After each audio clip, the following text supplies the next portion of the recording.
the quiet warning before the fall. Most people think tiredness arrives as a feeling, but often it does not. Real fatigue does not always announce itself with heavy eyes or a yawn. Sometimes it arrives disguised as confidence. The mind says, I can make it. Just 20 more minutes, just one more road, just one more task.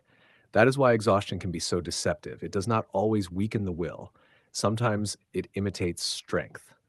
And that is the moment many people misunderstand.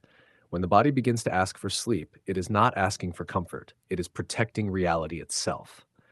A deeply tired brain does something strange. It does not merely lose energy, it begins to lose continuity. Attention becomes fragmented. Awareness develops tiny invisible gaps. Thoughts still seem normal. The hands may still move. The eyes may still look forward. But for a fraction of a second, presence is no longer whole. That is what makes fatigue so dangerous. It is not that the person falls asleep in the way people imagine. It is that consciousness briefly stops being fully assembled. And in daily life, most people have trained themselves to misread this moment. They open the window, turn up the radio, drink something stronger, speak louder, move faster. But these things do not restore awareness. They only create stimulation around fading awareness. That is a very different thing.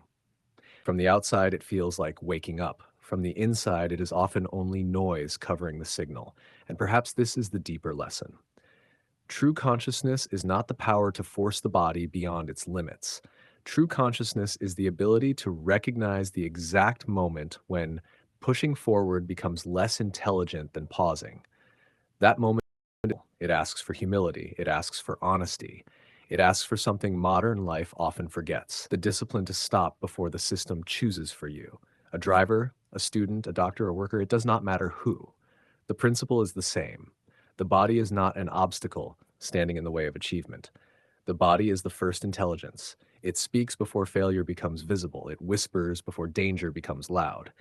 And perhaps one of the highest forms of presence is this: to understand that rest is not the opposite of responsibility. Sometimes rest is responsibility. Before every journey, before every long shift, before every night of effort, there are only two paths. One path says, I will manage somehow. The other says, I respect the instrument through which I must remain awake. That instrument is not only the brain, it is the bridge between body, mind, and life itself. And when that bridge begins to dim, wisdom is not found in fighting the darkness. Wisdom is found in seeing the dimming early enough to protect the light. That is the quiet teaching. Not performance, not pressure, not heroic endurance. Just a simple truth many people forget until it is too late. Arriving safely is not less important than arriving quickly. Sometimes it is the deepest expression of consciousness itself.